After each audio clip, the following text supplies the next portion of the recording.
Beli speaker ini kalau harimu kurang berwarna. Karena dengan harga 200.000, kamu bisa memiliki speaker komputer yang sudah RGB, desain futuristik, dan kalau untuk kualitas suaranya, ini mau kita review. Nah, jadi langsung aja kita unboxing. Dan ini adalah Mikuso Archaeolus XS F10. Dan untuk link pembelian dan mulanya silahkan cek di kolom deskripsi itu. Di bagian depannya seperti ini, ada desain speakernya. Di sini dia memiliki 7 mode RGB, nanti kita bakal lihat, dan di sini tipenya Archaeolus, oke. Dan di sini dia memiliki banyak support seperti Bluetooth, USB, micro SD, aux, dan di sini ada radio FM. Dan kemudian kita geser ke sampingnya lagi, polosan aja, dan pada bagian satunya lagi ada yang mencolok di sini apa? Kita lihat garansi 2 tahun. Nah, baru kali ini lah aku lihat ada merek speaker yang berani garansi 2 tahun di luar merek JT. Karena biasanya yang berani kasih garansi 2 tahun itu dia JT kalau untuk speaker, dan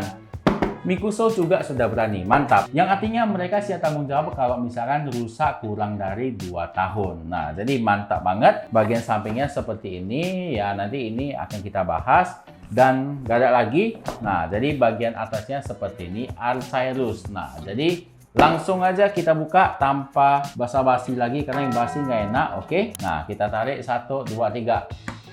Rap, oke. Dan kita lihat di sini ada apa? Yang pertama pasti ada 2 tweeter. Nah, kayak jual ini, kayak jual daging itu digantong, oke. Dan di sini ada subwoofernya, dan kemudian kita dapat kitab suci. Gede kali kitab sucinya.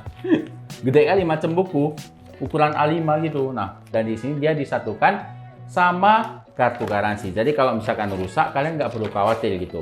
Dan ini efektif banget karena kitab sucinya menyatu sama buku garansi, dan itu lebih menghemat kertas gitu. Cintailah lingkungan, asik. Nah, kemudian yang pertama kita lihat itu adalah Twitternya, oke. Nah, di bagian Twitternya ini ada 2 ya pastinya, karena dia 2.1 channel. Langsung aja kita buka.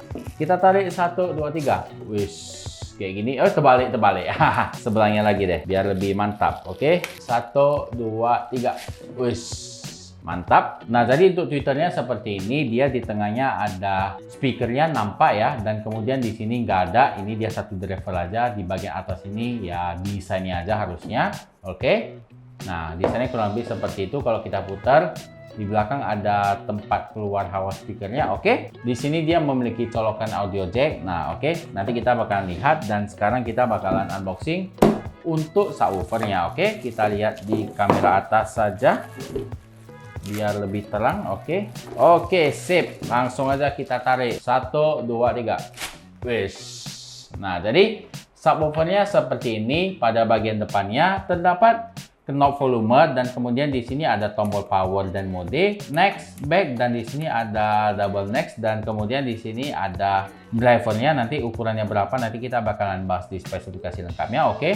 Di sini dia materialnya plastik, nanti kita bakal lihat bagian atas seperti ini, samping seperti ini. Di bagian sampingnya ada port USB dan juga port TF card, oke.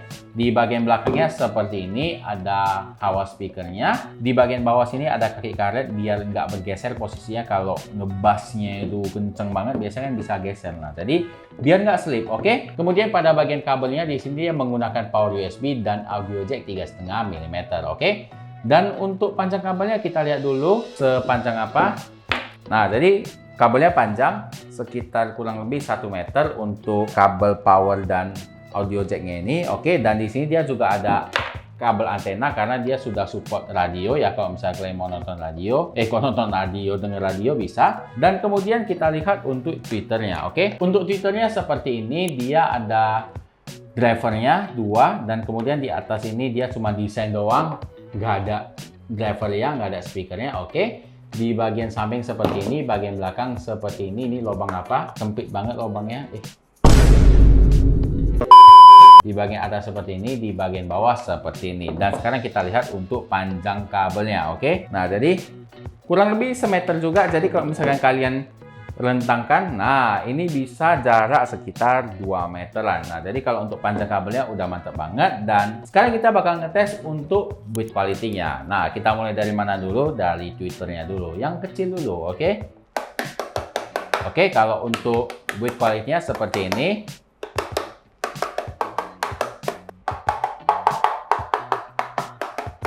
Oke.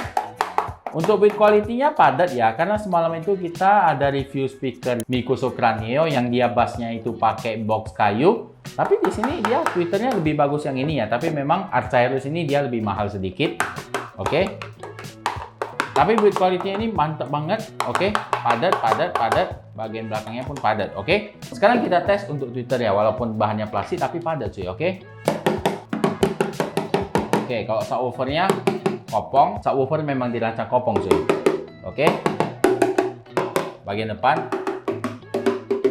Oke, jadi kalau untuk subwoofernya dia sedikit kopong, tapi kalau untuk tweeternya padat, mantap. Dan karena kita udah melihat bentuknya, sekarang kita coba colok dulu ya. Masukkan ke lubang laptop, oke? Kenapa kita colok? Karena kita cuma mau tengok RGB-nya dulu apakah menyala atau tidak. Buat kalian yang suka belanja online, harap kalau beli itu langsung dicoba dulu. Unboxing, itu penting banget karena kalau rusak kalian bisa klaim, oke?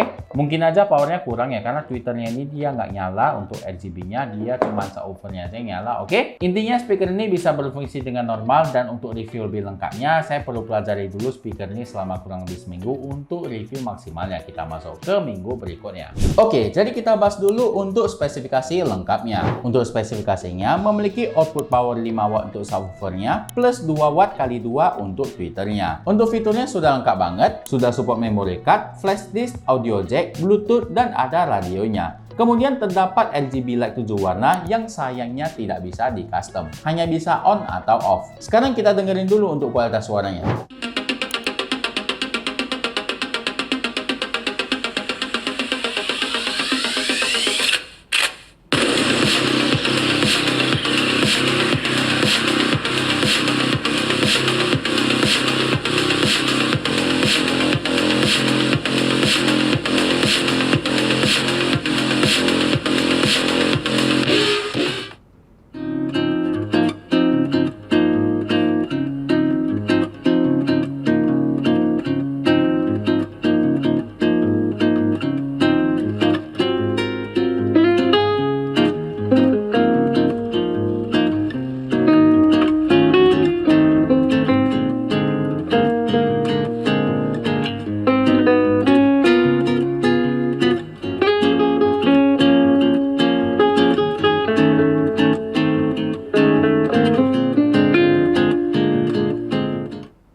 so. No, no, no, no. I don't think so. No, no, no, no. It's never, ever, ever, ever, ever, ever gonna happen. Untuk kualitas suaranya di harga 200-300 ribu ini termasuk yang oke punya. Bassnya terasa, tendangannya lumayan, tapi nggak terlalu ngedip. Midnya stabil, dan high-nya cukup kontras. Untuk volumenya juga kenceng banget. Efektif di ruangan 5x5 meter. Tapi performa suara terbaiknya itu berada di maksimal 70% ya. Karena kalau misalkan di atas 70% dan kalian dengar dari jarak dekat, itu lumayan berisi ya. Tapi kalau misalkan dari jarak jauh, 100% masih enak. Untuk musik pertama yang saya cobain adalah musik DJ. Dan bassnya cukup terasa, tapi nggak terlalu nendang ya, kayak saudaranya yaitu Mikuso Cranio. Kemudian untuk musik klasik, jazz enak ya. Untuk musik vokal juga enak, karena treble-nya cukup kontras. Jadi kualitas vokal yang dihasilkan itu sangat jelas ya. Dan kemudian kalau kalian mau dengerin podcast, itu juga enak ya. Vokalnya jelas dan detailnya itu terasa cuy. Kemudian untuk surround 2.1-nya terasa, transisi antara kiri dan kanan akurat. Dipakai untuk nonton film dan ngegame juga enak. Buat yang pencinta RGB, pasti suka banget ya dengan RGB pada speaker ini. Kemudian di bagian desainnya cakep, bentuknya kelihatan gagah, ada RGB-nya, knob volumenya bikin makin keren, dan memiliki tweeter yang tak kalah cakep. Dan speaker ini sangat bisa diandalkan di harganya yang sangat murah, berkisar 100-200 ribuan. Dan untuk link pembelian termurahnya silahkan cek di kolom deskripsi cuy. Untuk nonton oke, gaming oke, musik oke. Bisa dibilang untuk apa aja oke cuy, karena di sini memiliki kualitas suara yang udah oke banget. Mau kalian pakai untuk apa aja bisa diandalkan diandalkan. Bahkan kalau kalian bosan, ya udah kalian bisa hidupin Bluetooth pakai HP kalian. Misalkan kalian nggak lagi buka komputer, ya udah juga bisa cuy. Ya meskipun bass yang nggak semantap Mikuso Cranio sih, tapi overall mantap cuy. Dan untuk perbandingan Mikuso Cranio sama Arcaeus ini, menurut saya kalau misalkan kalian memang bener cari yang bassnya getar gitu, nah kalian bisa pilih Mikuso Cranio. Tapi kalau misalkan kalian perlu yang ada RGB-nya, desainnya jauh lebih cakep dari Cranio, kalian silakan pilih Mikuso Arcaeus ini. Dan kalau untuk harganya pun beda-beda tipis saja cuy. Dan untuk link pembelian termurahnya silahkan cek di kolom deskripsi dulu. Oke, mungkin video kali ini sampai di sini dulu. Jangan lupa klik like apabila kalian suka, dan jangan lupa share ke teman-teman kalian. Siapa tahu teman-teman kalian perlu info seputar channel ini. Dan apabila ada kritik dan komentar, silahkan komen di kolom komentar, nanti kita akan diskusikan. Oke, saya Nicky, sampai jumpa di video unboxing dan review selanjutnya. Bye.